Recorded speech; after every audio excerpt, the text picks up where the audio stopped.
Story number 1. Screams in the Night. I still remember that summer night in 1978 as if it were yesterday, though the years have since blurred the edges of those memories. My family and I had decided to escape the hustle and bustle of Los Angeles for a weekend, seeking solace in the serene wilderness of California's vast camping grounds. The allure of nature's tranquility was irresistible, a stark contrast to our hectic lives back home. We arrived at the secluded campsite nestled deep within the redwood forest, a place whispered about in local lore but rarely visited by outsiders. The towering trees loomed like silent sentinels, their branches intertwining to form a natural canopy that shielded us from the prying eyes of the outside world. The air was crisp, carrying the scent of pine and the promise of adventure. As dusk settled, we gathered around the campfire, its flames dancing and casting flickering shadows on our faces. My parents, always the storytellers, entertained us with tales of the forest's mysteries. My younger sister, Emily, and I listened with wide eyes, captivated by the legends of spirits that roamed the woods and creatures that lurked in the darkness. The night was still, broken only by the occasional rustle of leaves and the distant call of an owl. We retired to our tent, the comforting sounds of our parents' snores lulling us into a peaceful sleep. Little did we know, the forest had its own plans for us that night. Around midnight, a bone-chilling scream shattered the silence, echoing through the trees with an intensity that sent shivers down my spine. It was a sound filled with rage and despair, unmistakably human yet undeniably otherworldly. I jolted awake, heart pounding, and nudged Emily awake. "Did you hear that?" I whispered, my voice barely audible. She nodded, eyes wide with fear. We lay there in the darkness, trying to make sense of the horrifying noise. It felt like the scream was coming from all around us, reverberating through the very core of the forest. Minutes turned into what felt like hours, but the screams persisted, each one more ferocious than the last. My parents stirred in their sleep, murmuring in their dreams, oblivious to the nightmare unfolding just beyond our tent. Determined to find the source, I convinced Emily to join me in investigating the terrifying sounds. We crept out of the tent, the cold night air biting at our skin. The flashlight in my hand cast long, wavering shadows as we navigated through the dense underbrush. The screams seemed to grow louder, guiding us deeper into the heart of the forest. Every snap of a twig and rustle of leaves heightened our fear, but we pressed on, driven by a mix of curiosity and the desperate need to protect our family. As we ventured further, the trees seemed to close in around us, their branches twisting into grotesque shapes that mimicked the anguished screams we heard. The moonlight struggled to penetrate the thick canopy, leaving us in near-total darkness, save for the narrow beam of my flashlight. Suddenly, a flash of movement caught my eye. A figure stood before us, tall and imposing, its silhouette barely distinguishable in the dim light. My breath caught in my throat as I took in the creature's appearance. It was over 2 meters tall, with a hulking frame that seemed to defy the laws of nature. Its eyes, glowing a deep, menacing red, reflected the light back at us with an intensity that made my skin crawl. Frozen in terror, we watched as it stood there, motionless, staring directly at us. The air around us grew heavy, charged with an almost tangible malevolence. For what felt like an eternity, we remained paralyzed, the creature's gaze never wavering. Then, as suddenly as it had appeared, it vanished into the shadows, swallowed by the darkness that enveloped the forest. Relief was short-lived.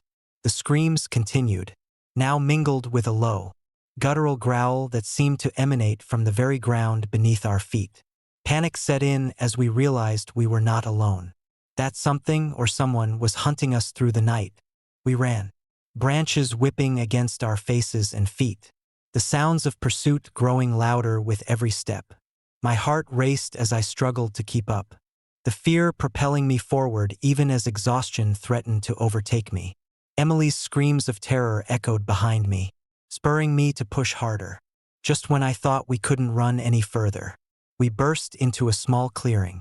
The sky above was clear now, the moon shining brightly, casting an eerie glow on the scene before us. In the center stood a stone altar, ancient and weathered, covered in moss and etched with symbols that seemed to pulse with dark energy. The screams reached a crescendo, and the creature emerged once more, its eyes burning with an unholy light. It advanced towards us, each step deliberate and menacing. Desperation fueled my actions as I grabbed Emily's hand and pushed her towards the altar. "Stay here," I commanded, though my voice shook with fear. But as I turned to face our pursuer, the creature halted, its gaze shifting from us to the altar. A deafening silence fell over the clearing, the air thick with tension. The symbols on the altar began to glow, a sickly green light emanating from them, and the ground trembled beneath our feet. Before I could react, the creature let out a blood-curdling roar, and the altar began to crack, fissures spreading like spider webs across its surface. From the depths of the stone, dark mist began to seep out, swirling around us with a life of its own. The forest seemed to come alive, the trees bending and twisting as if in pain, their branches reaching out like skeletal hands. The screams transformed into whispers, voices of the lost and the damned, crying out for release. The mist enveloped us, pulling us towards the altar, our bodies heavy and unresponsive. I struggled, fighting against the invisible force that threatened to consume us. But it was futile. The last thing I saw before darkness claimed me was the creature's red eyes, burning with an eternal sorrow and rage. When I awoke, it was morning. The first light of dawn filtered through the trees, casting a soft glow on the clearing. My family was huddled beside me, their faces pale but alive. The altar stood silent, its dark symbols now dull and lifeless. The forest was eerily quiet.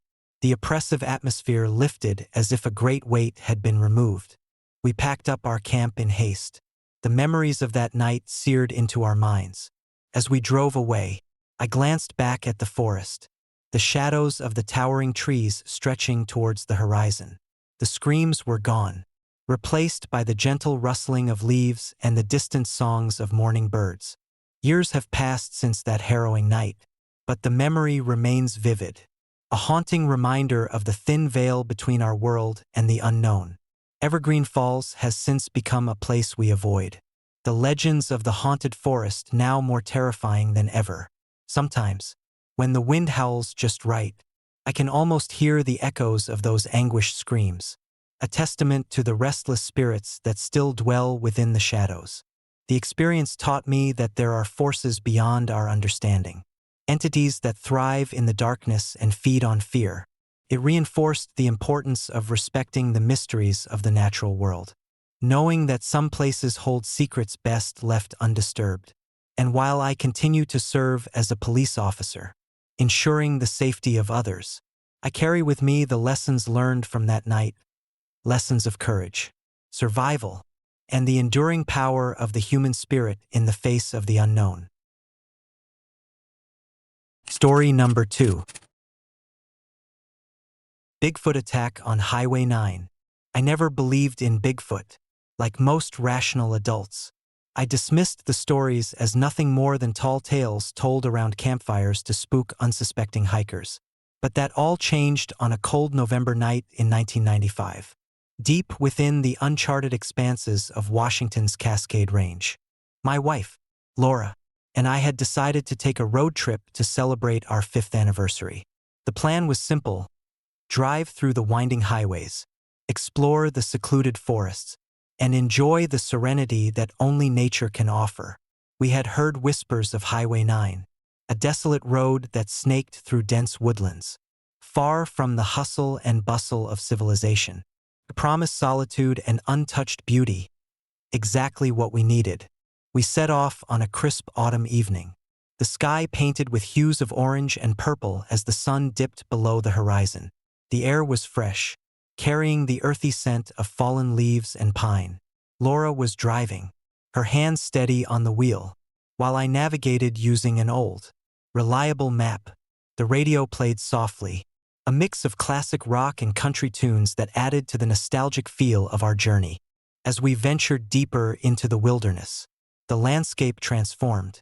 Towering trees loomed on either side of the road, their branches intertwining to form a natural canopy that shielded us from the moonlight. The road was narrow, barely wide enough for our sedan to pass without brushing against the thick underbrush. We relished the isolation, the feeling of being completely enveloped by nature's embrace. About an hour into our drive, the tranquility was abruptly shattered. A loud, thudding impact reverberated through the car. Shaking it violently, Laura screamed, her grip tightening on the steering wheel as we swerved to the side of the road. My heart pounded in my chest as I tried to comprehend what had just happened. "What the hell was that?" I demanded, my voice trembling with a mix of fear and adrenaline. Laura peered out the window, eyes wide with terror. "I don't know." It felt like something hit us hard. We pulled over to the roadside, the headlights cutting through the darkness to reveal the source of the disturbance. Our car bore the brunt of the impact. Scratches and dents marred its once pristine exterior. But that wasn't our primary concern. As we sat there, catching our breath, another thud echoed through the night, this time accompanied by a guttural growl that sent chills down my spine. Laura grabbed my hand, her knuckles white. "Jack, we need to get out of here." I nodded, my mind racing. We had no idea what or who could be out there, and the eerie stillness that followed only heightened our fear. Slowly, we approached the front of the car, eyes scanning the dense forest surrounding us. That's when we saw it.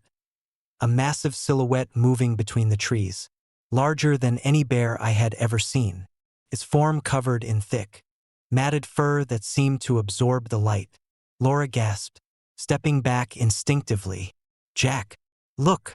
The creature emerged into the beam of our headlights, revealing its true size, standing over 7 feet tall, with broad shoulders and long, powerful limbs. It was an imposing figure, but what truly unnerved us were its eyes, deep, intelligent pools of amber that seemed to reflect a mix of curiosity and primal rage. It let out another growl, this one louder and more menacing, as it approached the car. Without warning, the creature reached out with its massive hands, striking the car with incredible force. The impact sent us reeling, the vehicle shuddering under the assault. Laura and I scrambled back inside, heartbeats racing as we watched the beast circle our car. This presence a terrifying reminder that we were not alone in these woods. "We need to leave. Now," Laura insisted, her voice barely audible over the pounding of our hearts. I fumbled with the keys, trying to start the engine, but the car seemed to resist our attempts to flee. The creature's growls grew louder, more agitated, as it began to claw at the windows, leaving deep scratches that cut through the glass like fingernails through flesh. Panic set in as we realized our only option was to confront whatever this was. Taking a deep breath, I mustered every ounce of courage and stepped out of the car.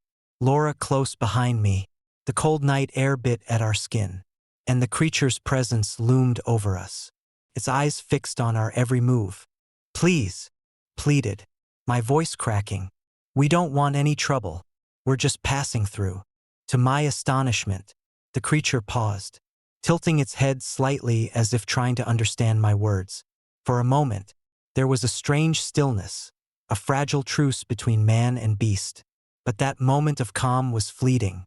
The creature let out a deafening roar, shaking the very ground beneath our feet, and lunged towards us with terrifying speed. We ducked back into the car, slamming the doors shut as the creature pounded against the windows, the glass shattering under the force. The car's interior filled with the sound of splintering glass and the creature's relentless fury.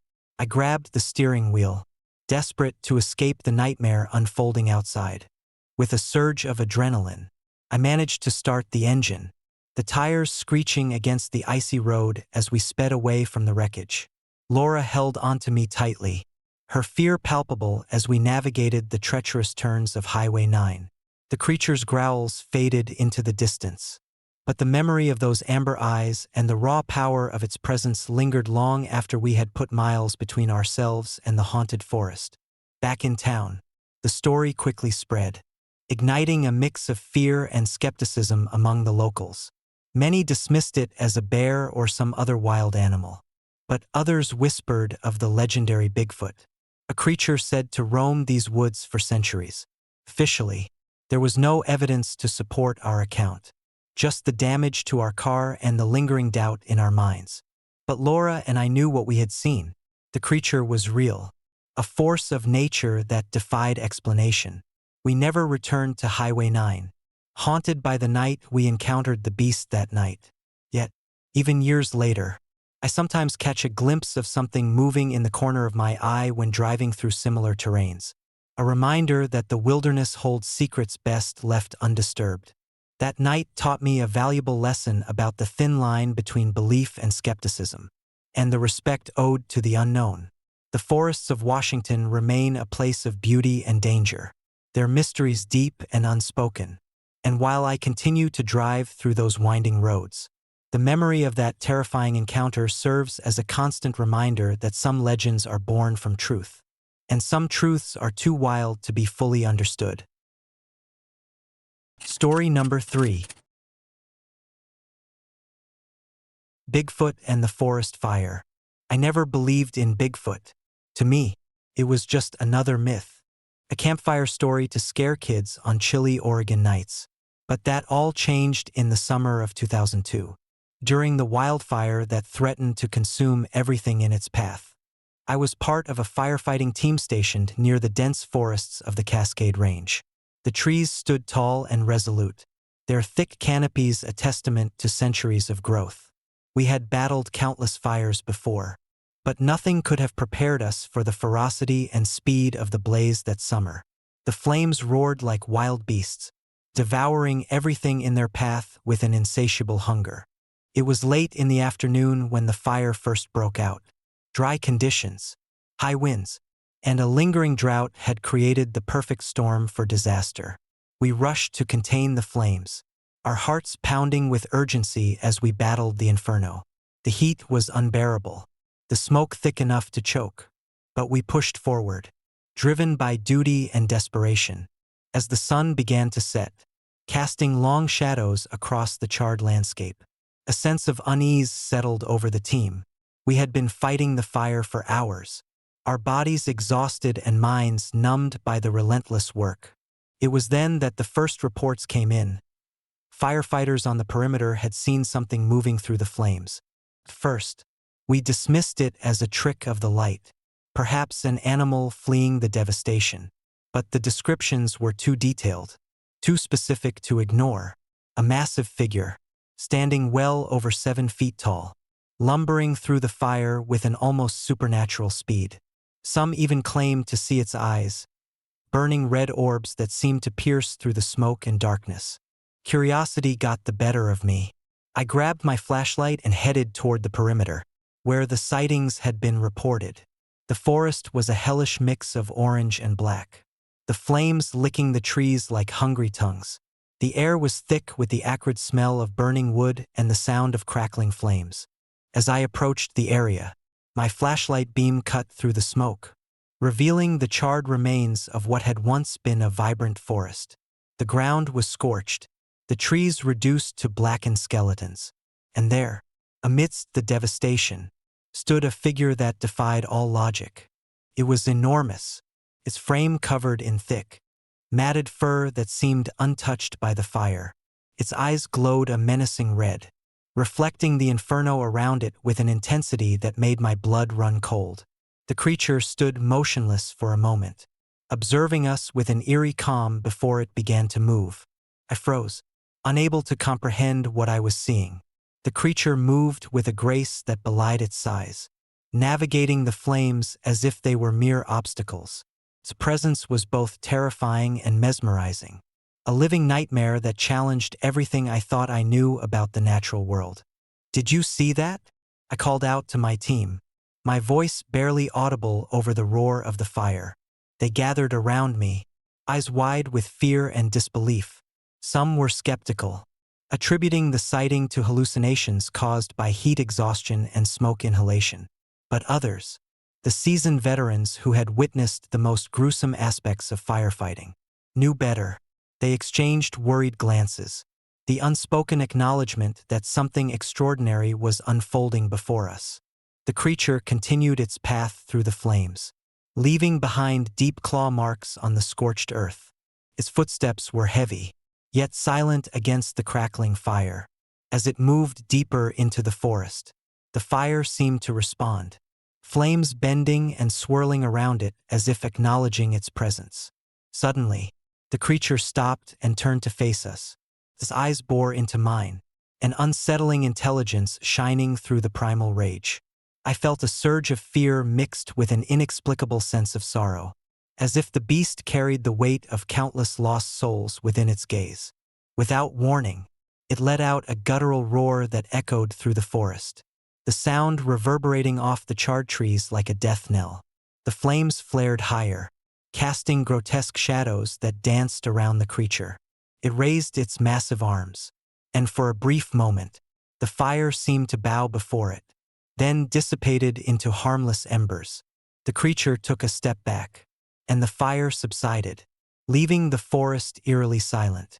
It stood there for a moment longer, then turned and vanished into the depths of the burning woods, leaving behind only the lingering smell of smoke and a profound sense of dread.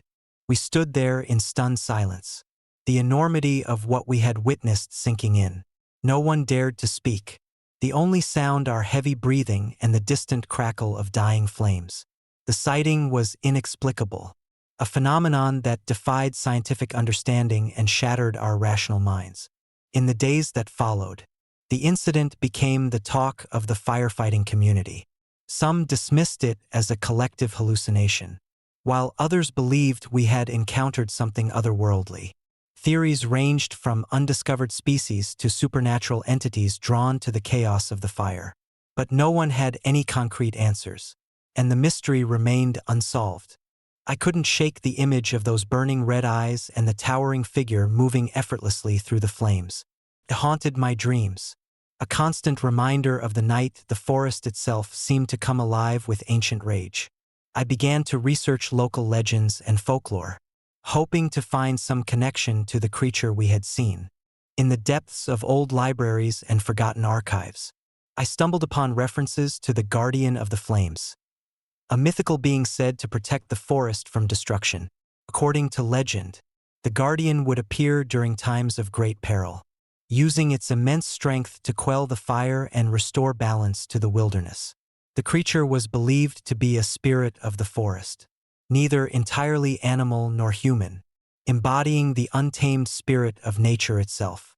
The more I delved into the lore, the more parallels I found with our experience. The Guardian was described as a colossal figure with eyes that burned like embers, his presence both a curse and a blessing. It was a protector, yet its methods were brutal and unforgiving, a force of nature that could not be reasoned with or controlled. This revelation did little to quell my fear, but it provided a semblance of understanding. The creature we had encountered was no ordinary animal. It was a manifestation of the forest's will, a living embodiment of nature's fury and resilience. It was both a warning and a guardian, ensuring that the balance of the wilderness was maintained against all threats. The wildfire eventually subsided, the flames devoured by rain and time, leaving behind a scarred but resilient forest. The scars healed over, trees regrew, and life returned to the once barren land. But the memory of that night lingered, a haunting reminder of the thin line between humanity and the untamed wild. Years later, I still think about that summer night, the creature with the burning eyes, and the raw power it wielded. It taught me to respect the forces of nature, to acknowledge that some mysteries are beyond our understanding, and that the wilderness holds secrets that we are not meant to uncover. The Guardian of the Flames remains a legend, but to me, it is a truth too profound to ignore, a testament to the enduring spirit of the forest and the ancient beings that protect it. Sometimes, when the wind rustles through the trees and the fireflies dance in the twilight, I swear I can feel the presence of that colossal figure watching over the land. It's a silent vigil, a promise that the forest will always defend itself, no matter the cost. And while I never encountered it again, the lessons learned from that night continue to guide me, reminding me of the fragile balance between humanity and the wild, and the unseen guardians that watch over it all. Story number 4. The Forest House and Bigfoot. I still wake up in the middle of the night, drenched in sweat, the echoes of pounding on glass and wood reverberating in my ears. It's been decades since that terrifying summer in 1981. Yet the memories remain as vivid as the day they happened. My name is David Thompson, and what my family and I experienced in our secluded wooden house in the heart of Kentucky's dense forest is something I can never forget. Back then, my wife, Sarah, and our 2 children, Emily and Jake, decided to leave the chaos of city life behind. We bought an old wooden house nestled deep within the sprawling woods, dreaming of peace, privacy, and a fresh start. The house was charming in its rustic simplicity, surrounded by towering oak trees and a thick blanket of underbrush that seemed to whisper secrets in the wind. The first few weeks were blissful. The children reveled in exploring the endless trails and creeks, while Sarah and I enjoyed the tranquility that only nature can offer. But as autumn gave way to the biting cold of winter, strange things began to happen. It started subtly, soft thuds against the windows, barely loud enough to wake us. We dismissed them as the wind playing tricks, the old house settling, or perhaps a stray branch brushing against the panes. But soon, the noises grew louder and more persistent. Every night, without fail, there were heavy, deliberate knocks on our windows and walls. Sometimes, the sounds were accompanied by scratching, as if something was trying to claw its way inside. One particularly cold December night, the knocks were so forceful that the glass rattled ominously. Jake woke up, eyes wide with fear, pulling me from my uneasy sleep. I rushed to his room, finding him huddled under his blanket, trembling. "Dad, it's him again," he whispered, pointing to the window. I stared into the darkness, my heart racing. For a moment, I thought I saw a shadow move outside, but when I blinked, it was gone. I tried to reassure Jake, promising him that it was just the wind, but deep down, I felt a chill that wasn't from the winter air. The next morning, we ventured outside to investigate. The ground was slick with melting snow, making our footsteps echo eerily through the silent forest. As we approached the house, Emily gasped. "Look at these footprints," she said, pointing to the mud near the back door. The prints were enormous. Each step left a deep, wide indentation, far larger than any animal I had ever seen in these woods. They led deeper into the forest, vanishing into the dense foliage. I felt a knot tighten in my stomach. This was no ordinary wildlife. Determined to get to the bottom of the mystery, I decided to set up cameras around the house, hoping to capture whatever was responsible for the nightly disturbances. We spent the next few nights reviewing the footage, heart sinking as we saw nothing but the shadowy movements of the forest. Yet, the sounds persisted, louder and more aggressive each night. Then, on the 7th night, everything changed. We were gathered in the living room, the fire crackling warmly as the children slept upstairs. Suddenly, the room plunged into darkness as the power went out. We lit candles, trying to calm our nerves, when a deafening roar filled the air, a sound so primal and fierce that it seemed to shake the very foundation of the house. Through the flickering candlelight, I saw it, a hulking figure standing at the edge of our yard. It was over 7 feet tall, covered in thick, matted fur that glistened under the moonlight. Its eyes burned a fiery red, reflecting an intelligence and rage that sent shivers down my spine. The creature stood motionless for what felt like an eternity, staring directly at us with an intensity that felt almost sentient. "Is that Bigfoot?" Emily whispered, clutching Jake's hand tightly. I couldn't believe my eyes. The legends, the stories, they were all true. The creature let out a guttural growl, and for a split second, I thought it was about to attack. But instead, it turned and disappeared into the forest as swiftly as it had appeared, leaving us in stunned silence. The following day, we found more evidence, giant footprints leading even deeper into the woods, farther than any trail we had previously discovered. My mind raced with questions. Why was it watching us? Was it protecting something? Or were we intruders in its territory? Determined to understand, I reached out to a local wildlife expert, Dr. Margaret Hayes, who specialized in cryptozoology, the study of hidden or mythical creatures. She was skeptical at first, but after hearing our story and seeing the footage we had captured, she agreed to help us investigate. Dr. Hayes spent days studying the patterns of the footprints, the frequency of the noises, and the creature's behavior. She theorized that the Bigfoot in our woods might be a territorial guardian, reacting to our presence in its domain. But something about its red eyes suggested a deeper, more mysterious purpose. One evening, as the first snow of winter began to fall, Dr. Hayes and I decided to follow the trail of footprints into the heart of the forest. Armed with flashlights and a sense of trepidation, we ventured into the dense woods. The only sounds our footsteps crunching through the snow and the distant howl of the wind. After hours of tracking, we stumbled upon a clearing unlike any other we had seen. In the center stood a large, ancient tree, its branches twisted and gnarled, almost resembling human hands reaching towards the sky. Surrounding the tree were remnants of old campsites, rusted tools, faded tents, and the bones of long-forgotten fires. It was as if this place held the memories of countless lost souls. As we approached the tree, the air grew colder, and a heavy silence settled over the clearing. Suddenly, the creature appeared again, standing behind the tree, its eyes glowing fiercely. It let out a mournful howl, a sound filled with sorrow and anger, echoing through the clearing. Dr. Hayes and I froze, our hearts pounding. The Bigfoot didn't attack. Instead, it seemed to be trying to communicate. I felt a strange pull towards the tree, as if the creature was guiding us to something. I reached out a hand, hesitating for a moment before touching the rough bark of the ancient tree. Instantly, visions flooded my mind, images of past tragedies, families lost to the forest, and the relentless fire that had consumed everything in its path.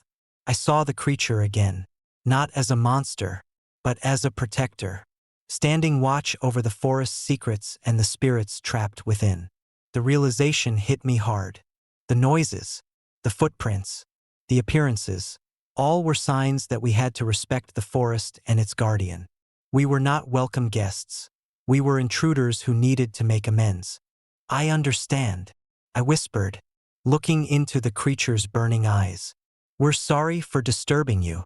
The Bigfoot let out one final, haunting roar before turning and disappearing into the depths of the forest.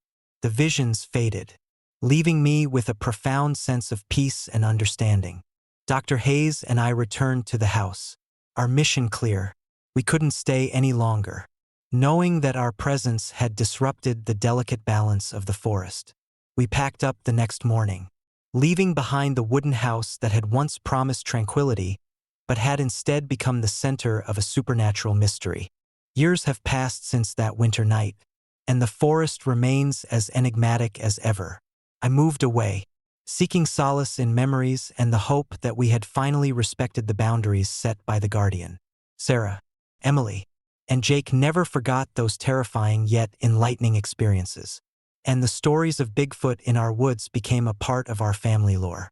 Sometimes, when the wind howls through the trees and the moon casts long shadows on the ground, I can almost hear the creature's mournful howl, a reminder of the night we faced the unknown and learned the true meaning of respect and coexistence with the wild. The forest of Kentucky holds its secrets tightly, guarded by the silent watcher with the fiery eyes.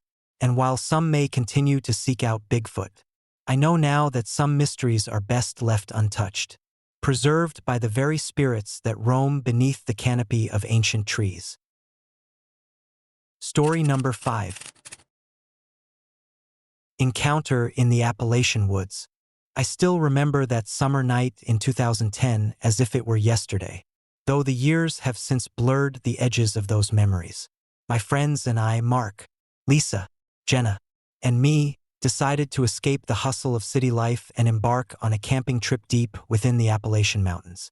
We sought solace in nature, eager to disconnect from our screens and reconnect with each other amidst the towering pines and sprawling wilderness. We arrived at the secluded campsite just as the sun began to dip below the horizon, painting the sky in hues of orange and pink. The air was crisp, carrying the earthy scent of moss and fallen leaves. Setting up our tents, we felt an immediate sense of peace, the kind that only true wilderness can offer. As night fell, we gathered around a crackling campfire, sharing stories and laughter under a canopy of stars. About an hour into our stay, the tranquility was shattered by an unsettling sound, a series of heavy thuds against the canopy above. We paused, listening intently. It sounded like something large was moving through the trees, deliberate and deliberate. Mark, ever the skeptic, dismissed it as a deer or perhaps a bear rummaging through the underbrush. But deep down, a flicker of unease sparked within me. Probably just an animal, Mark said, trying to mask his own unease. We resumed our conversation, but the sounds persisted, growing louder and more erratic. It was then that Lisa, who had been quietly observing the fire, spoke up. "Do you guys hear that? It doesn't sound like any animal I've ever heard." Curiosity got the better of us. Jenna, always the adventurous one, suggested we investigate. "Maybe it's some kind of nocturnal creature. Let's go check it out." Reluctantly, we agreed. Armed with our flashlights, we ventured into the darkness, the forest enveloping us in its dense embrace. The path was barely visible, obscured by shadows and the thick underbrush. As we walked, the sounds became more distinct, branches snapping, leaves rustling, and that unmistakable weight of something large moving through the woods. Suddenly, Jenna stopped, her flashlight beam fixed on a thick cluster of bushes. "Wait, look over there," she whispered, pointing toward the dense foliage. I followed her gaze and froze. Emerging from the shadows was a figure unlike any animal I had ever seen. It stood over 7 feet tall, covered in thick, matted fur that seemed to absorb the light. Its eyes, piercing amber, reflected the beam of our flashlights with an unsettling intelligence. The creature's face was a grotesque mask of primal features, yet there was something almost human in its gaze. "Bigfoot," Lisa breathed, her voice trembling with a mix of fear and awe. The creature remained motionless for a few agonizing seconds. Its eyes locked onto ours.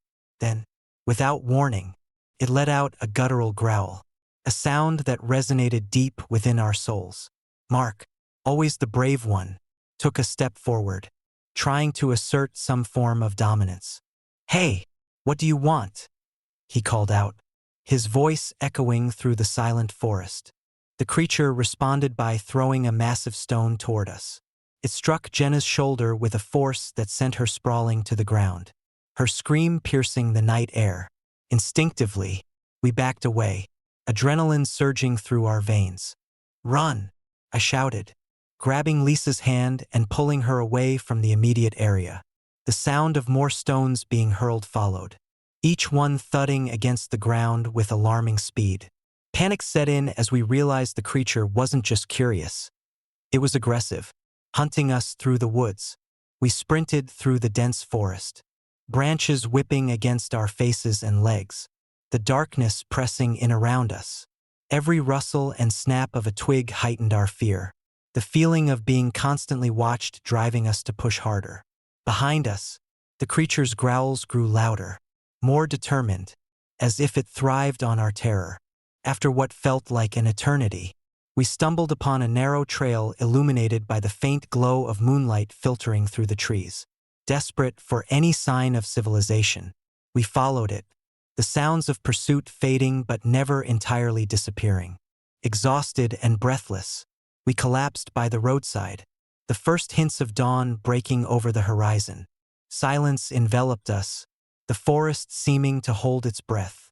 Jenna groaned, clutching her injured shoulder, while Lisa and Mark leaned against each other for support. I looked back into the darkness, half expecting to see the creature still lurking. But there was nothing, only the remnants of our frantic escape. In the days that followed, the incident became a topic of intense debate among our friends and family. Some dismissed it as a hallucination fueled by fear and exhaustion, while others believed we had genuinely encountered the legendary Bigfoot. Theories ranged from undiscovered species to supernatural entities, but no concrete evidence could confirm the truth of that night. Determined to make sense of what we experienced, I delved into local folklore and historical accounts of the Appalachian region. The stories of Bigfoot were numerous, with countless sightings reported over the years. Many described similar encounters: massive footprints, glowing eyes, and aggressive behavior when confronted. It became clear that our experience was part of a long-standing mystery that had yet to be unraveled. Mark, ever the skeptic, refused to believe in anything supernatural. Maybe it was a bear or some other large animal, he insisted, though his voice lacked conviction. But Lisa and Jenna were convinced we had encountered something extraordinary, something that defied conventional explanation. One evening, a year after our terrifying encounter, I decided to return to the site, hoping to find answers. Equipped with a camera and a renewed sense of purpose, I ventured back into the forest. The trail was now familiar, the memories of that night haunting my every step. As I approached the clearing where we first saw the creature, I felt a chill run down my spine. Setting up my camera, I scanned the area, the beam of my flashlight cutting through the darkness. Hours passed with nothing out of the ordinary, and I began to question my decision to return. Just as I was about to pack up, a loud crash echoed through the trees, followed by the unmistakable sound of heavy footsteps. Heart pounding, I swung my flashlight toward the source of the noise. There, standing at the edge of the clearing, was the creature. It was larger than I remembered, its fur darker and more menacing, its amber eyes fixed on me, unblinking and full of an otherworldly intelligence. Before I could react, it let out a bone-chilling roar and began to advance toward me. Panic surged through me as I fumbled for my camera, desperate to capture proof of its existence. The creature moved with terrifying speed, each step deliberate and powerful. I backed away, stumbling over roots and rocks, my mind racing with fear and adrenaline. As it closed the distance, I realized that running would be futile. The creature was relentless, a force of nature that could not be escaped, summoning every ounce of courage. I spoke, my voice barely above a whisper. "I don't want any trouble. Please, just leave us alone." To my astonishment, the creature paused, tilting its head as if considering my plea. Its eyes bore into mine, conveying a depth of emotion that words could not capture. I felt a strange connection, a sense of understanding amidst the fear. It was as if the creature was not just a beast, but a guardian of the forest, bound by ancient laws to protect its domain. In that moment of silent communication, the creature turned and retreated back into the darkness, disappearing as swiftly as it had appeared. I stood there, breathless and shaken, watching until the last trace of its presence was swallowed by the night. I left the forest with a newfound respect for the legends we had long dismissed. The encounter with Bigfoot had changed me, instilling a deep sense of humility and awe for the mysteries that still lingered in the wilderness. The footprints we found that night remained a tangible reminder of our ordeal, a testament to the elusive creature that roamed the Appalachian woods. Years have passed since that fateful summer, and while I continue to seek answers, the memory of that night remains a haunting reminder of the thin line between belief and skepticism. The Appalachian Mountains hold countless secrets, and Bigfoot stands as a symbol of the unknown, a guardian of the wild that watches over us from the shadows. Sometimes, when the wind rustles through the trees just right or the moon casts eerie shadows on the ground, I can almost feel its presence, silent, watchful, and forever a part of the forest's enduring mystery. Story number 6. Bigfoot and the Hunter. I've always been a man of the woods. Growing up in the vast, untamed wilderness of Alaska, the forest was my playground, my sanctuary, and, unknowingly, the setting for one of the most harrowing nights of my life. It was 1993, a year etched into my memory not for its passing seasons, but for the night I encountered something that defied all logic and reason. That summer, the air was thick with the scent of pine and the promise of adventure. My friends and I had planned a hunting trip deep into the heart of the Alaskan wilderness.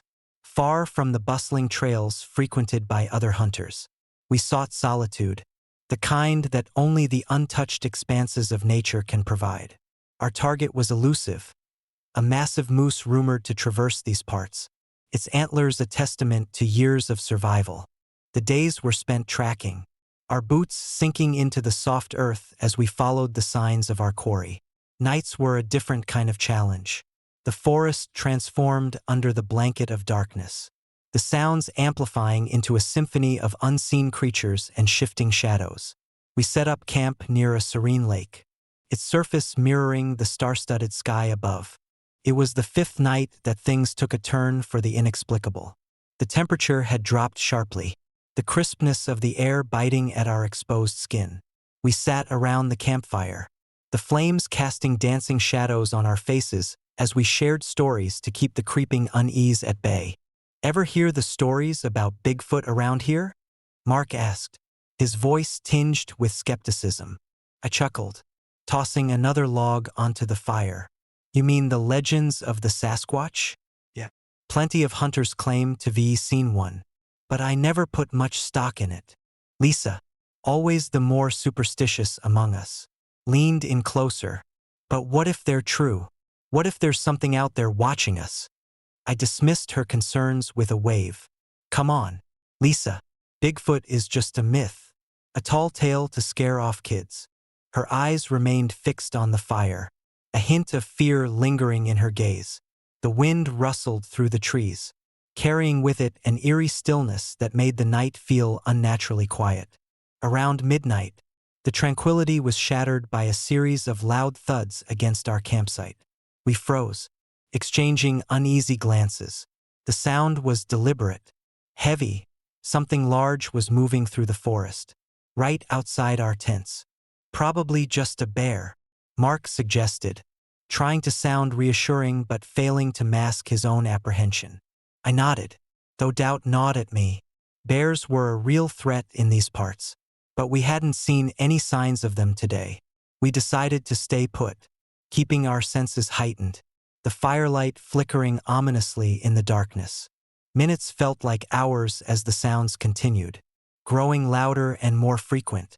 Suddenly, a massive shadow loomed at the edge of the clearing, the beam of my flashlight cutting through the darkness to reveal an enormous figure standing about 20 meters away.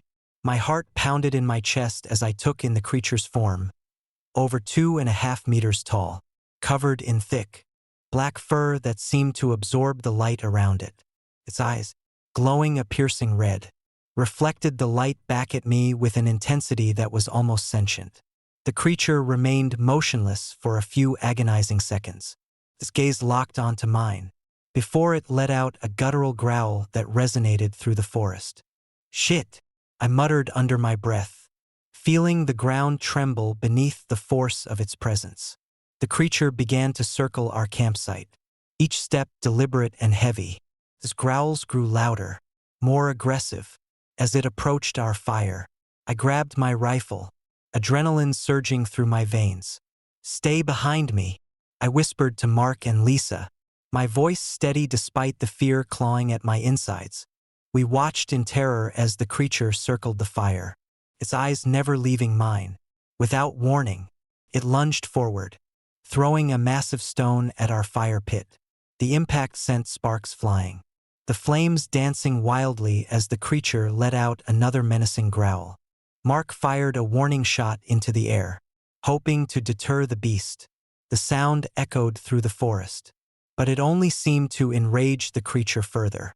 It let out a deafening roar, advancing towards us with relentless determination. "Run!" I shouted, grabbing Mark and Lisa by the arms. We stumbled away from the fire, the creature following closely, its growls turning into guttural screams that filled the night air. We dashed through the dense underbrush, branches whipping against our faces and legs, the darkness seemingly swallowing us whole. My mind raced, trying to formulate a plan, but fear clouded my thoughts. The creature was gaining on us, its massive footsteps pounding behind us like a relentless drum. "Over there!" Lisa pointed towards a narrow trail leading deeper into the forest. Desperate for any chance of escape, we veered off the main path, sprinting towards the uncertainty that lay ahead. Branches clawed at our skin as we pushed through the thick foliage, the creature's presence a constant, terrifying reminder that we were being hunted. My lungs burned with each breath, the cold night air biting at my lungs as we stumbled over roots and rocks. Just as I thought we couldn't run any further, we burst into a small clearing, the moonlight illuminating the area with an ethereal glow. In the center stood an ancient stone structure, covered in moss and vines, a relic from a bygone era.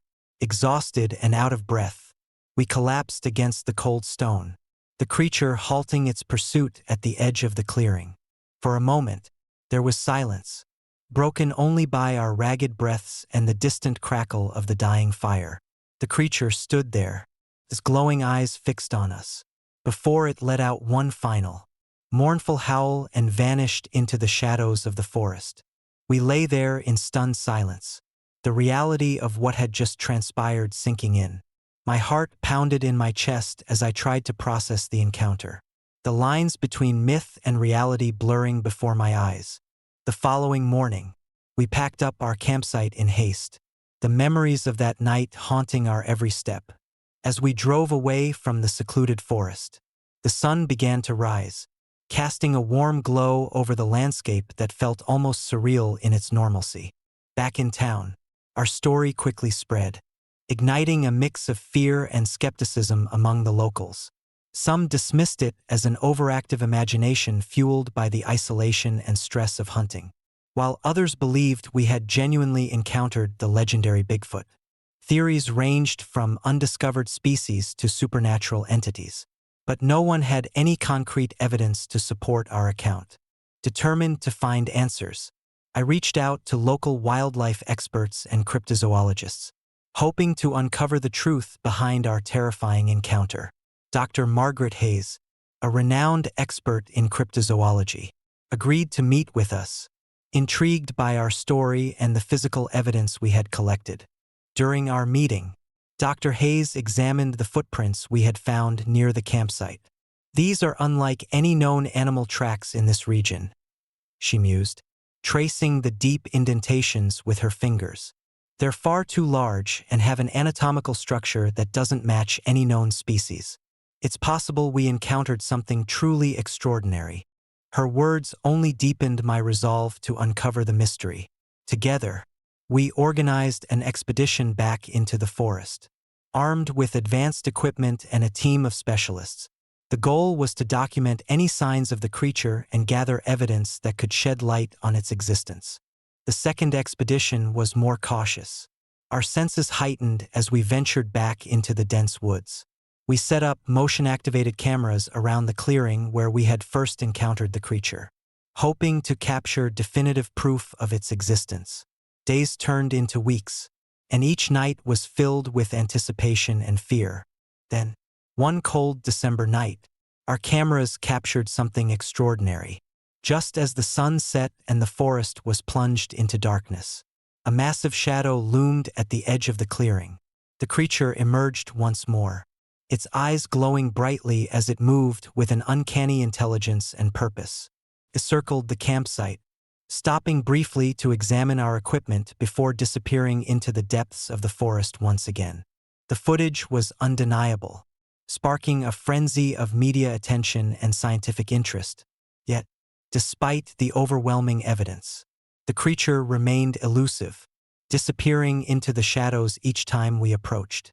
Theories abounded, but the truth remained out of reach. hidden within the untamed wilderness of the Appalachian Mountains. Years have passed since that fateful night, and the legend of the Bigfoot encounter in Kentucky has only grown. My family and I moved away, seeking to leave behind the nightmares that once haunted our nights. But the memories linger, a constant reminder of the thin veil between reality and the unknown. Sometimes, when the wind rustles through the trees just right or the moon casts long shadows on the ground, I can almost hear the creature's mournful growl echoing through the forest. A haunting reminder of the night we faced the legend and lived to tell the tale. The experience taught me that some mysteries are best left undisturbed, their truths hidden in the depths of nature's embrace. The forest holds its secrets tightly, guarded by the silent watcher with the glowing eyes, ensuring that the balance between man and wilderness remains unbroken.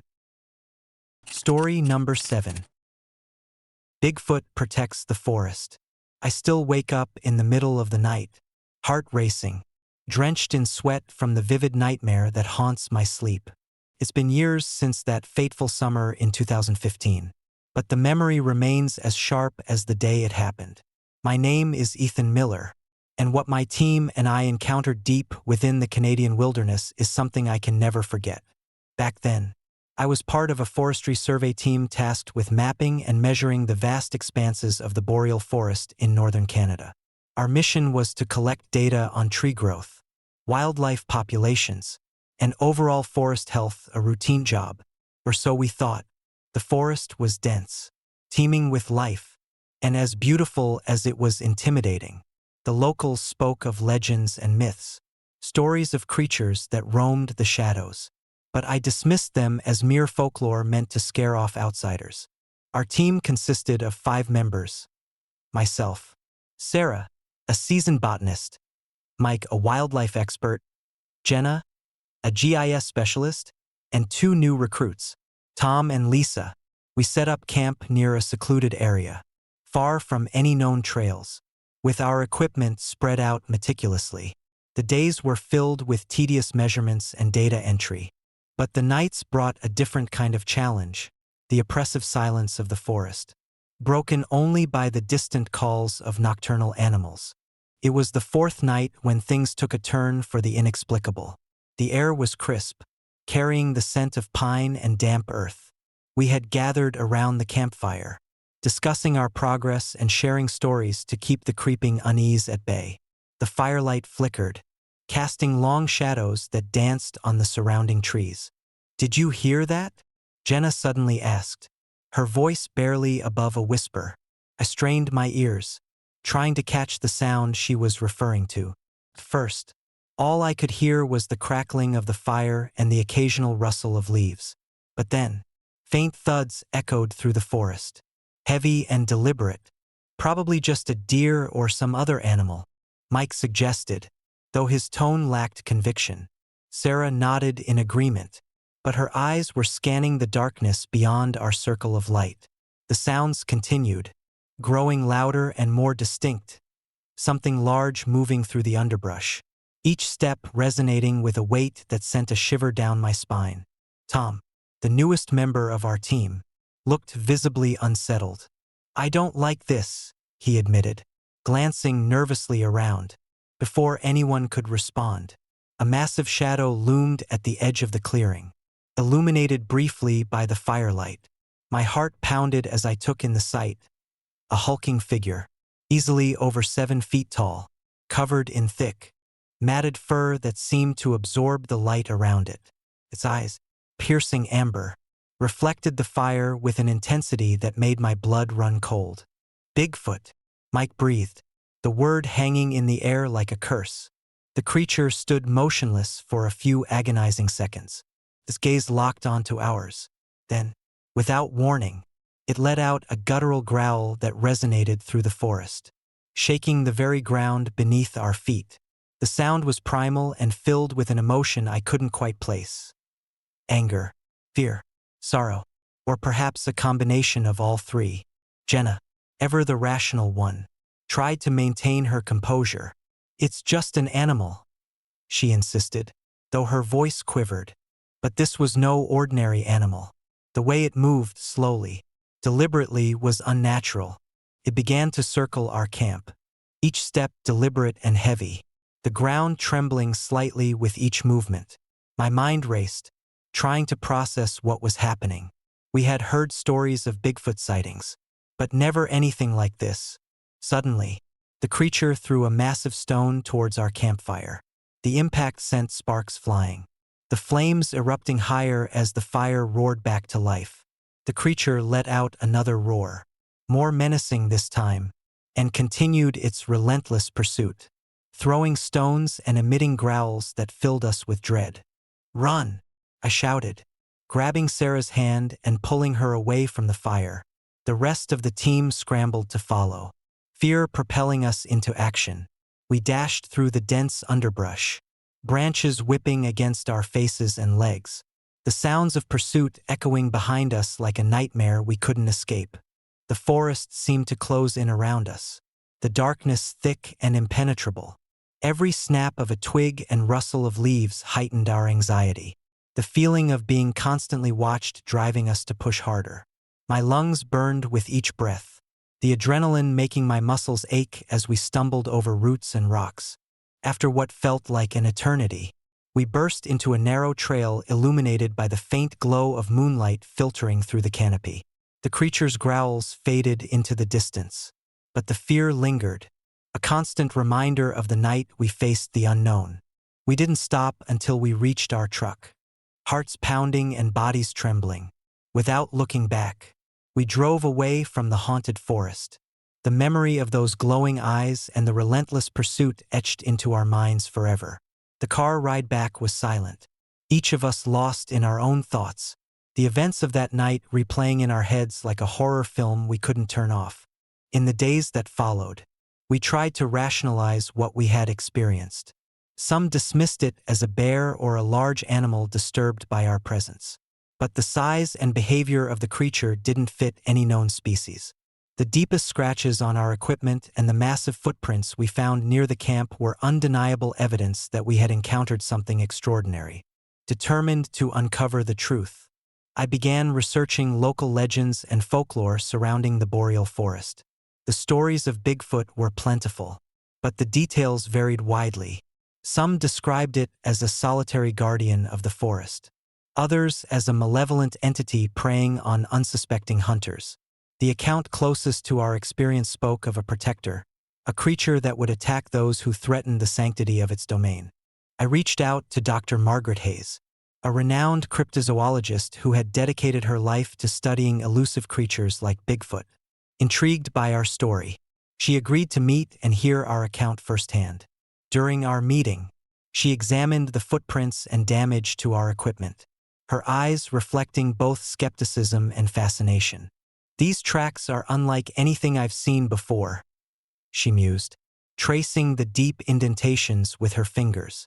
"They're too large and have an anatomical structure that doesn't match any known animal in this region. It's possible we encountered a true Sasquatch or something else entirely." Her words only deepened my resolve to find answers. Together, we organized a follow-up expedition, this time with a team of experts equipped with cameras, thermal imaging, and other advanced technology. Our goal was to document the creature's existence and understand its behavior, to see if we could uncover the truth behind the legends. The second expedition was more cautious, our senses heightened as we ventured back into the heart of the forest. We set up our equipment in the same clearing, hoping to capture any signs of the creature's presence. Days turned into weeks, each night filled with anticipation and fear, but the creature remained elusive. Then, one cold December night, our cameras captured something extraordinary, just as the moon reached its zenith, casting a silvery glow over the forest. A massive shadow loomed at the edge of our clearing. The creature emerged once more, its eyes burning fiercely as it moved with an uncanny intelligence and purpose. It circled the campsite, stopping briefly to examine our equipment before vanishing into the depths of the forest once again. The footage was undeniable, sparking a frenzy of media attention and scientific interest. Yet, despite the overwhelming evidence, the creature remained elusive. disappearing into the shadows each time we approached.